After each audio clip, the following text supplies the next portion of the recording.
기술을 도입하다 보니까 MR을 사용한 찬양을 하다 보니까 그래도 청년 2명이 오니까 분위기가 다르죠? 예, 벌써 확 다르죠? 칙칙한 제가 교과 퀴즈 할 때보다도 분위기가 확 살고 찬양도 다르고 그렇죠? 우리는 항상 옛날 그 찬미가나 옛날 고전 음악의 바탕을 둔 하지만 이거 CCM이라고 하는 요즘 노래, 요즘 찬양, 요즘 찬양. 네. 이 집사님들도 이제 연세가 드셨고 젊은 사람들이 이제 올라오고 세상이 바뀌고 있어요.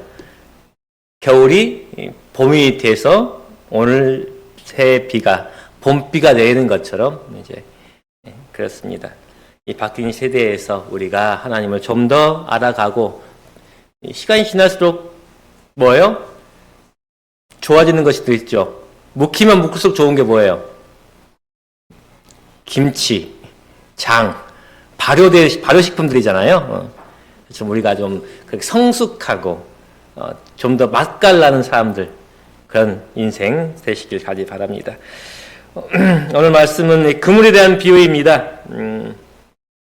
마태복음 13장에 6개의 비유가 있는데 그것이 천국은 마치라고 하는 비유입니다. 천국은 첫 번째로 알 것과 가라지다. 예수께서 그 앞에 또 비유를 베풀어 가라사대 천국은 좋은 씨를 제 밭에 뿌린 사람과 같으니 사람들이 잘 때에 그 원수가 와서 곡식 가운데 가라지를 덧뿌리고 갔다. 곡식과 알곡과 가라지 이야기가 있고요. 또 두 번째로 또 비유를 베풀어 가라사대 천국은 마치 사람이 자기 밭에 갖다 심은 겨자씨 하늘 같다. 천국은 알곡과 가라지와 같고 천국은 겨자씨 하늘과 같다. 천국은 마치 여자가 가루 서말 속에 갖다 넣어 부풀게 한 누룩과 같다. 또 천국은 밭에 감추인 보화와 같다. 또 천국은 좋은 진주를 구하는 장사와 같다. 그리고 마지막으로 천국은 마치 그물과 같다라고 말씀하고 계십니다. 또 천국은 마치 바다에 치고 각종 물고기를 모으는 그물과 같으니 그물에 가득함에 물가로 끌어내고 앉아서 좋은 것은 그릇에 담고 못된 것은 내어 버리느니라. 세상 끝에도 이러하리라. 천사들이 와서 외인 중에서 악인을 갈라내어 품목불에 던져 넣으리니 거기서 울며 이를 갈미 있으리라 라고 말씀하십니다. 여기 제가 산속에 살아가지고 바다 구경을 잘 못했습니다. 처음으로 바다 구경을 한 것이 이제 제주도 가서 바다 구경을 했어요. 그 시골이라도 이제 저수진이 있으니까 친구들끼리 가끔 낚시를 하러 갔습니다. 전 취미가 없어요, 낚시에. 그래가지고 그냥 옆에서 하는 거 구경하고 뭐 그랬는데 혹시 여기 낚시를 좋아하시던 분 혹시 낚시 좋아하시는 분 계세요? 홍미 집사님이 누굴 가르치고 있어요, 지금? 제일 앞에 계신 정봉 집사 장로님 아저씨예요. 그 이야기 들었어요, 제가. 낚시도 하셨고, 사냥도 하시고, 막 그러셨대요. 여기 바닷가 출신인 우리 전 장로님, 낚시 좋아하셔요? 잘 드셔요? 예. 한번 저희 좀 데리고 가셔요. 아니요, 먹으러. 전 바다 낚시 싫어해요. 왜냐, 제가 멀미를 되게 심하게 하거든요. 그런 면에서 제가 물을 못 봐요. 물을 보면 어른거리잖아요. 그래서 제가 멀미를 해요. 물을 보면은. 그래서 제가 낚시를 못 합니다. 근데 바다에 낚시를 들이거나 그물을 던지면 자기가 원하는 물고기만 잡혀요? 10마리 중에 대상어종, 제가 도시오브를 예전에 한 1년 전에 좀 봤어요. 그랬더니 대상어종 아닌 것은 다 버리더라고요. 그러니까 대회니까. 자기 잡고 싶은 거 아니면 다 잡으래요. 그러니까 자기가 잡고 싶은 물고기만 잡히는 것이 아니잖아요. 낚시를 바늘에 끼면 하여튼 거기에 유혹을 받아가지고 그 낚시를 무는 물고기가 잡히는 것이지. 특히나 그물은 어때요? 별거 다 잡히잖아요. 그 이야기입니다. 그 이야기. 그리고 이제 그물에 잡힌 것들은 일단 무조건 다 배 위에 올려야 되고, 요즘은 뭐 배 위에서도 선별 작업 하긴 하지만 옛날엔 배다 잡고, 그러니까 뭐야, 물가까지 다 끄집어내가지고 그때서야 이제 골라내잖아요. 그 이야기입니다. 낚시 나가기 전에 뭐 해야 돼? 준비해야죠. 배도 준비해야 되고, 낚싯대도 준비해야 되고, 그물도 송질해야 되고, 말씀하실 때 나를 따라오너라 내가 너희로 사람을 낚는 어부가 되게 하리라 하시니, 하나님께서는 우리를 부르시되 사람 낚는 어부로 부르셨어요. 그리고 그 어부가 되어서 감추인 보화를 찾는 사람처럼, 값진 진주를 찾는 사람처럼 영혼을 구원하려고 하십니다. 바다에 나가서 뭐 하기 위해서? 그물을 들이기 위해서. 그래서 우리에게 말씀하시기를 하나님을 위하여 일하고자 하는 사람은 본국에서, 즉 자신의 가정에서 이웃에서 그들의 친구 사이에서 그 일을 시작하도록 하라. 배도 그렇잖아요. 가까이 나가서 물고기 잡는 배, 그다음 원양어선 저 먼 바다 타고까지 가가지고 참치 잡아오고 다랑어 잡아오고 그다음에 요즘 우리 외국에서 나가서 또 고등어도 잡아오고 그러잖아요. 그 큰 배, 선단, 그냥 배척 배가 세네 척 나가가지고 큰 바다에서 머물면서 잡고 또 그 잡은 물고기 이렇게 가지고 오는 배도 있고 그러잖아요. 그런 멀리 가서 배는, 즉 해외 선교도 좋지만은 어디서부터 시작하라고요? 내 집 마당에서부터, 즉 내 앞바다에서부터 시작해라고 하는 거예요. 그래서 그들은 좋은 선교지를 발견하게 될 것이다. 요즘은 바다 자원들이 많이 고갈되었다고 하지만 그래도 돈이 적게 들죠. 먼 바다보다도 앞바다 가서 잡아오는 것이 기름도 적게 들고 또 시간도 단축되고, 본고장에서의 선교 사업은 더 넓은 일터에서 일할 능력이 있는지 없는지를 가름하는 시금석이다. 내 집안에서, 내 지역에서, 내 교회에서 잘 하지 못하는데, 우리 속담 있죠? 무슨 속담이에요? 안에서 새는 뭐가? 바가지가 밖에서 샌다. 즉 이 안에서 못하는데 퍽 나가서 얼마나 잘하겠냐 이 말이에요. 그러니까 훈련장으로서 이 지역, 이 교회, 내 가정을 삼으라고 하는 것이에요. 그리고 그 사업에 성공하면 이제 멀리 이렇게 나갈 수 있는 역량을 갖추게 된다고 하는 것이죠. 우리가 이렇게 바다에 나가기 전에 그물도 수리하고 낚싯대도 수리하고, 또 낚싯대가 종류가 그렇게 많더라고요. 장로님은 얼마 치사했어요, 홍미 집사님? 낚싯대. 몇백이 뭐예요? 저희 자형도 그렇게 낚시를 좋아합니다. 요즘은 이제 바빠가지고 바다 낚시를 안 하는데, 큰 며느리가 아들보다, 시아버지보다 더 잘하는데, 바다 낚시를. 지난번에 한번 와가지고 어머님 집에 모였을 때 그 며느리가 잡은 물고기로 한번 회를 먹었습니다. 저는 회를 못 먹습니다만은 저희 집사람은 그렇게 좋아해요. 그렇게 준비를 해야 돼요. 어떤 분은 옛날에 이제 요즘 그 차가 없었지만 쌍용에서 나온 벤 뭐였죠? 그 차 하나가 이스타나 뒷자리에다가 그냥 꽉 찼어요. 꽉 차. 그렇게 달고 다니는 분도 계시더라고요. 그런 준비가 필요합니다. 바다에 나가서 뭐 해요, 이제? 그물을 던져야 돼요. 바다에 나가서 우리가 유람할 거 아니면은, 그물을 가져갔으면은, 낚싯대를 가져갔으면 그 바다에 그물을 쳐야 됩니다. 그물을 던지는 것은 복음을 전파하는 것이다. 그렇게 함으로 좋은 것과 못된 것을 교회 안으로 모아드린다. 그물은 복음 전파인데, 복음 전파로 인해서 정말 우리 마음은 어때요? 김순진 성도님처럼. 그쵸? 누구처럼요? 누구처럼? 정말 사도 바울처럼, 디모데처럼, 최소한 7 지사처럼 그렇게 헌신하는 사람만 이 교회에 오면 얼마나 좋겠어요. 그쵸? 그렇지 않다는 거예요. 복음 전파를 하면은 그 말씀이 사람을 끄는 매력이 있어서 하여튼 어떤 사람이든지 회개를 했든 회개를 하지 않았든 이 자리에 모인다는 것이에요.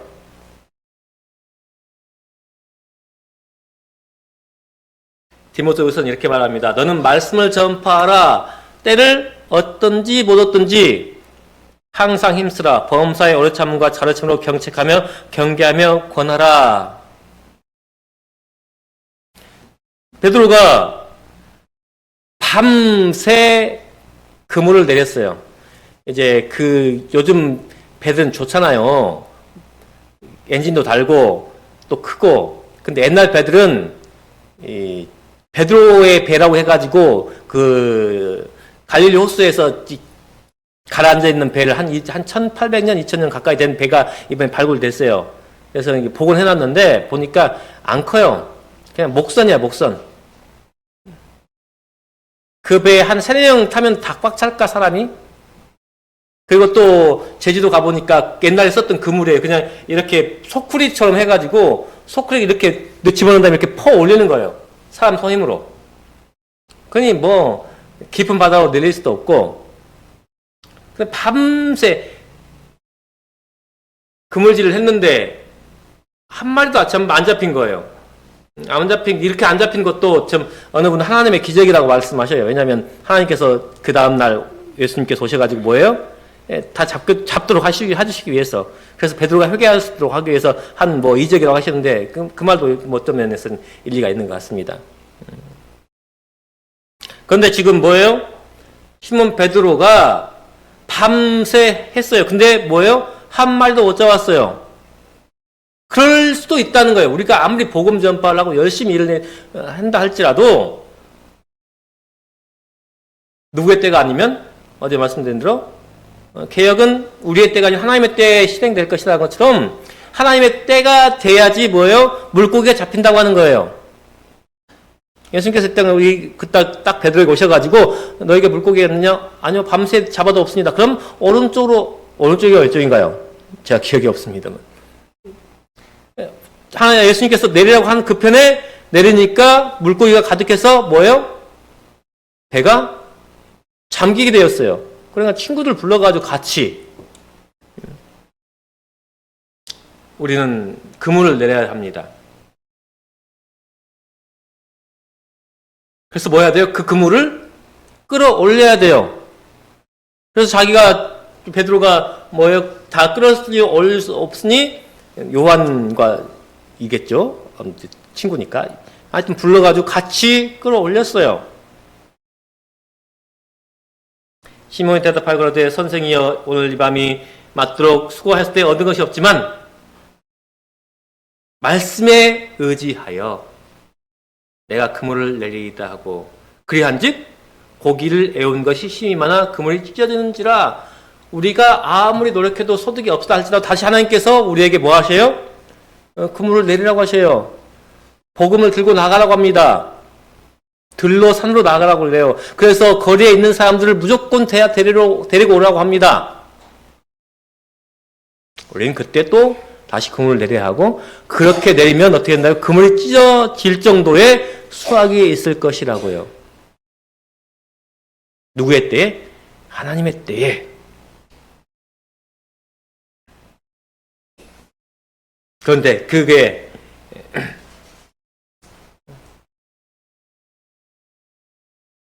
그래서 마태복음 13장 이렇게 말합니다. 좋은 땅이 뿌렸다. 즉 결실이 좋으면 100배, 60배, 30배의 결실을 할 수 있다고요. 수확을 할 수 있다고요. 그런데 그 배에서 선별 작업을 합니까? 아니요. 물가로 끌어내고라고 말씀하셔요. 요즘은 제가 말씀드린 원양어선 같은 경우는 뭐가 있어요? 냉동고가 있어요. 냉동고. 그리고 거기에다가 제가 다랑어, 그러니까 우리말로 하면 참치예요. 참치를 잡아가지고 거기에 급속 냉동시키는 것을 봤어요. 우리 건물보다 큰 것 같아요. 저장고가. 다랑어, 즉 참치를 잡아가지고 피 뺀 다음에 꼬리 잘라가지고 뭐예요? 그냥 거기다 쓱 집어넣어요. 그 모양 그대로 냉동돼가지고 여기까지 와요. 몇 달을 냉동시켜도 괜찮은 거예요. 하지만 가까운 바다에다 그물 친 사람들은 어떨까요? 그냥 그물채 딱 가가지고 들어와가지고 어디다 내리냐면 바로 어시장 앞에 내리더라고요. 그러니까 이제 거기서 이제 일하시는 또 어머니들이 아주머니들이 다 모여가지고 또 선별 작업 다 해요. 그 당시엔 더 작은 배였으니 뭐 거기서 그걸 그렇게 배가 잠길 정도의 물고기 잡아가지고 좋은 물고기, 나쁜 물고기 뭐 하겠어요? 그냥 일단 끄집어 오는 거예요.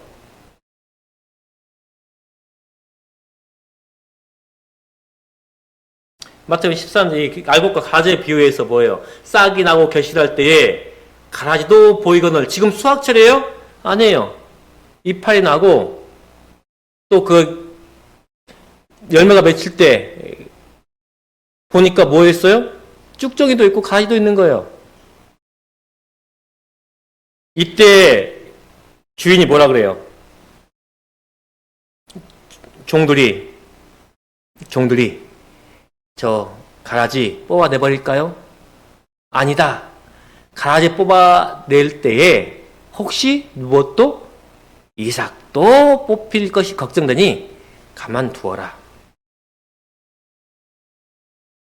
생각해 보세요. 그물을 딱 올렸어요. 근데 거기에 뭐가 있어요? 나쁜 물고기가 있어요. 모르겠습니다. 우리가 먹지 않은 것이, 우리 그 당시도 히브리인들도 뭐 음식을 가졌으니까 문어라든가, 뱀장이라든가, 불가사리라든가, 맞아요. 그런 잡어들, 팔 수 없는 것들이 그물 안에 있어요. 그래서 떼내려고 하면은, 어떨까요? 그물이 찢어지던가, 그 안에 같은 팔아야 될 물고기도, 좋은 물고기도 그냥 같이 쏟아져 버리겠죠. 똑같은 말씀이에요. 물가까지 그것을 하여튼 한 통수로 가져가야 되는 거예요.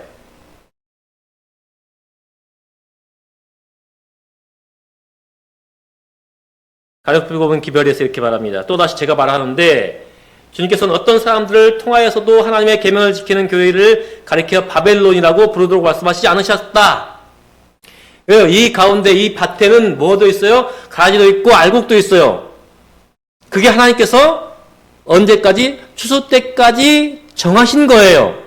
그래서 이 교회에 알곡뿐만 아니라 가라지가 있다 하여서 이곳을 바벨론, 즉 멸망할 도시로 말해서는 안 된다고 하시는 것입니다. 알곡과 함께 가지가 있다는 것은 사실입니다. 그렇죠. 하지만 추수기가 이럴 때까지 가지와 알곡이 함께 자라도록 해야 할 것입니다. 그것이 뭐예요? 주인의 의도예요.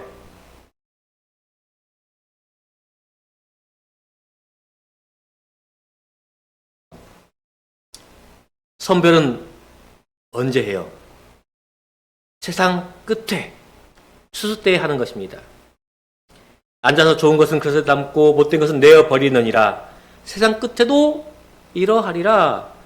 천사들이 와서 의인 중에서 악인을 갈라내어 풀무불에 던져 넣으리니 거기서 울며 이를 갈미 있으리라.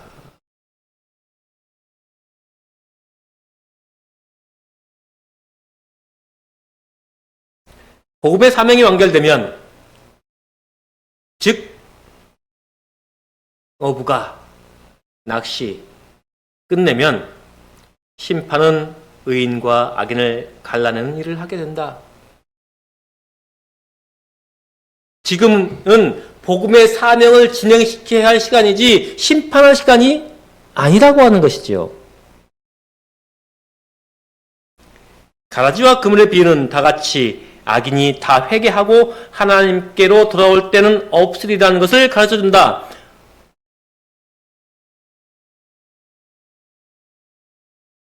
뭐라고요? 같이 있다 하여서 교회 그분 거기 악인이 교회에 계속 있다 하여서 그분이 끝까지 기다리면은 의인이 될 수 있다는, 모든 악인이 의인이 된다고 하는 그런 결과는 없다고 하는 것입니다. 밀과 가라지는 추수 때까지 같이 자라난다. 좋은 물고기와 못된 물고기는 마지막 분리를 받기 위하여 다 같이 언덕에 끌려 올려진다. 언덕이 어디예요? 심판대예요. 심판대.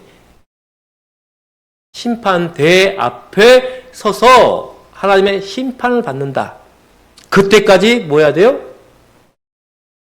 추수 때까지 기다려야 하고, 그물에 잡힌 물고기는 그 언덕까지 다 같이 가야 돼요.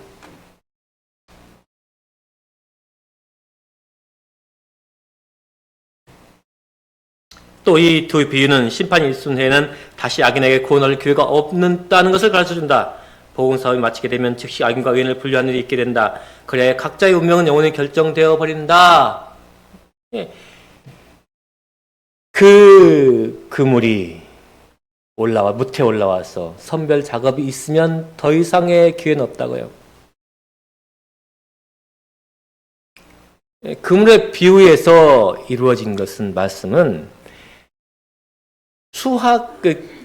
복음 사업은 어떠하든지 간에 그 모든 사람을 포용해야 하고, 그것을 언제까지? 심판 때까지 같이 가야 하는.